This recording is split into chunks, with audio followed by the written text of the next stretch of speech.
magtanggal tayo ng timing cover ng ating LBUs. Pagpapulong ito para matanggal natin yung timing chain.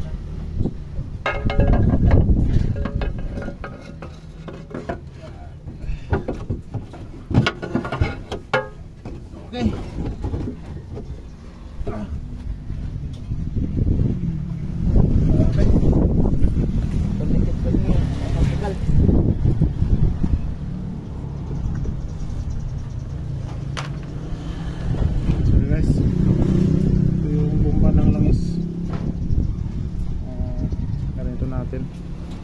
Kasi minsan na ano to, mahina yung pressure nya, malakas humihina. Ayos.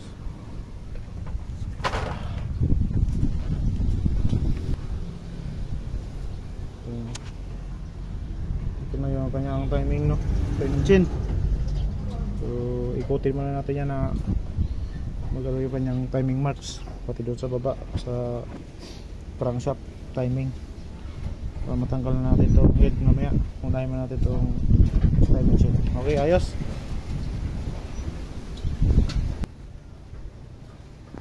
Okay naman yung kanyang engine, no? Hindi naman maraming sludge. So timing namin to guys bago tanggalin yung head, yung itong kadena timing chain, para hindi tayo mahirapan pagbalik sa timing na siya. Okay, binibihit lang hanggang magtapat yung markings niya sa exhaust na markings. Ito intake, to intake manifold, exhaust dito sa kabila, itong malaki intake. Guys, so nakuha na natin yung timing, no. Yan yung markings na yan. Ito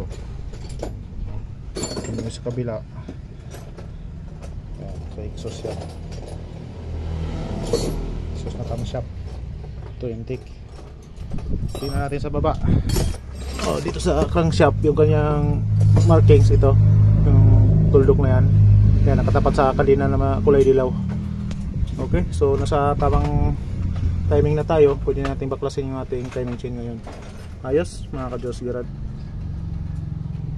Okay, hindi pwede mawala yun, ha.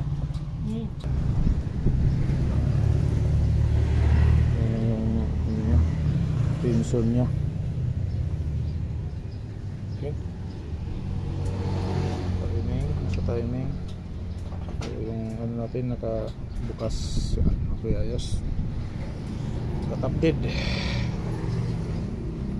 Dito, tanggal natin yung timing chain.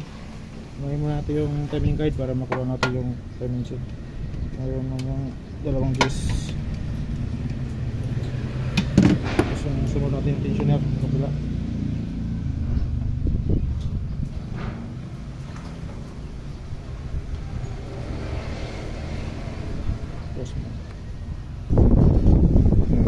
Dito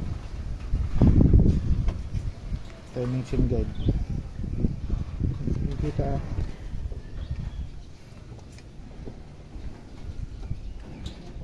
okay.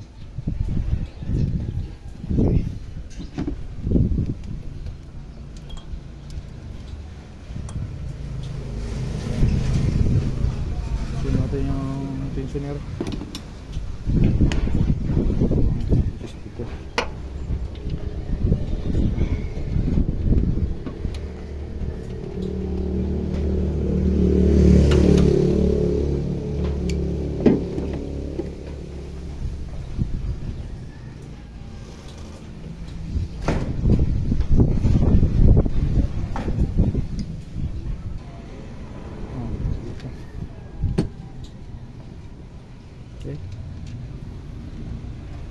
Okay.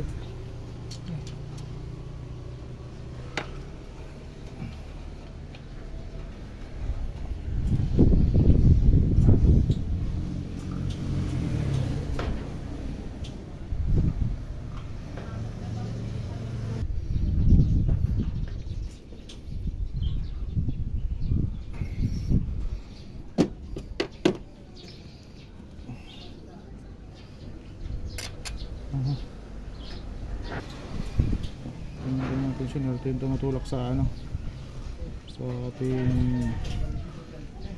timing light pumasok lang sa nagpit yung ating timing chain. So ano lang to, parang hydraulic langis yung nagpupusa ka niya.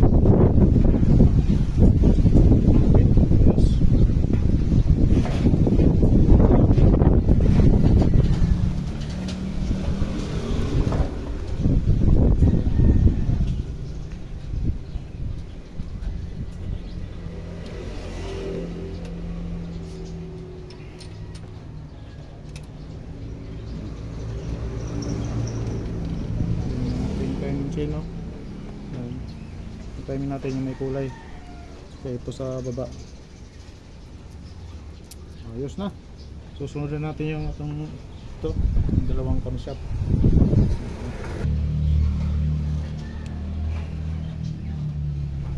Okay. Yung guide niya okay pa naman. Ito yung sa kabila, goods pa. Ayos. Ito na. So, Exos 1, 2. Yeah.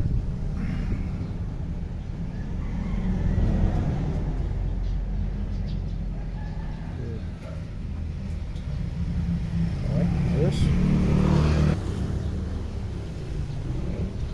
Tanggalan natin yung camshaft. Luwagan muna natin ito 12 yung sa ano naman mag-adjust lang dito.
Okay, susugin natin yung mga to para makatanggal natin yung dalawang cam.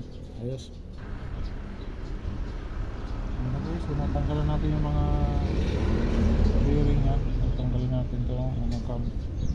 Ito yung sa intake.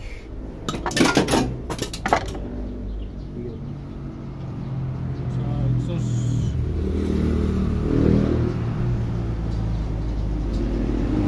Ito naman siya. Wala namang mga tama eh. Okay, ayos. Baklasan na natin. So sunod na natin yung mga bolt ng cylinder head para makalasan natin itong head na to.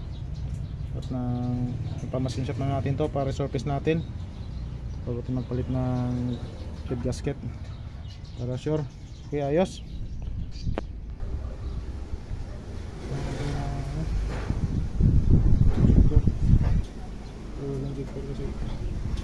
Sa babal dito sa akin kung masisip pa. Okay, ayos.